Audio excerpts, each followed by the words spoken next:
Nuova ordinanza del presidente della regione siciliana Nello Musumeci per prevenire e gestire l'emergenza epidemiologica del coronavirus nell'isola. Oltre al recepimento del decreto del presidente del Consiglio dei Ministri dello scorso 11 marzo, il governatore ha inserito altre misure restrittive per contenere il contagio sul territorio regionale in materia di trasporti pubblici, controllo negli aeroporti, esercizi commerciali, attività alimentari all'aperto, obblighi per chi arriva in Sicilia, dipendenti regionali e personale degli enti locali.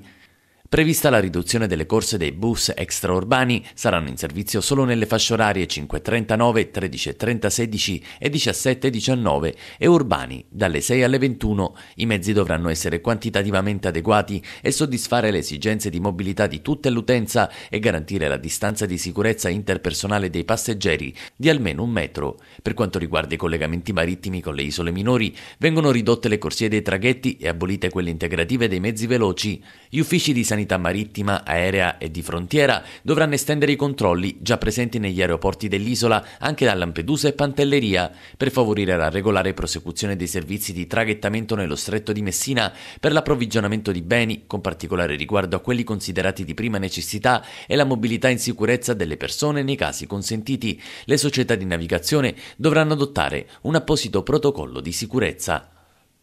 Sancito l'obbligo di disinfezione giornaliera dei treni regionali e di tutto il trasporto pubblico locale via terra e via mare, è prevista l'istituzione di presidi sanitari dedicati presso i porti di Palermo, Messina, Milazzo, Trapani e Porto Empedocle per il controllo dei passeggeri diretti o provenienti dalle isole minori.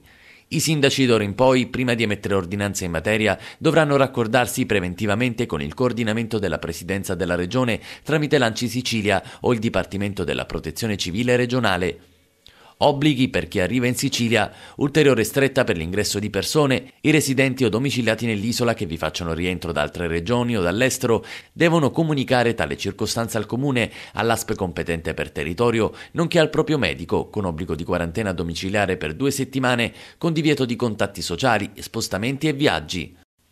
Per garantire prioritariamente la distribuzione della filiera sanitaria e di quella agroalimentare, le imprese della grande distribuzione dovranno predisporre, nelle aree di stoccaggio, servizi igienici anche mobili per assistere gli autotrasportatori. L'ingresso ai mercati ittici e ortofrutticoli è limitato ai soli operatori commerciali dei rispettivi settori. Per quanto riguarda la prosecuzione delle attività alimentari all'aperto, come i mercati rionali, la decisione spetta ai sindaci, verificate le condizioni minime di sicurezza.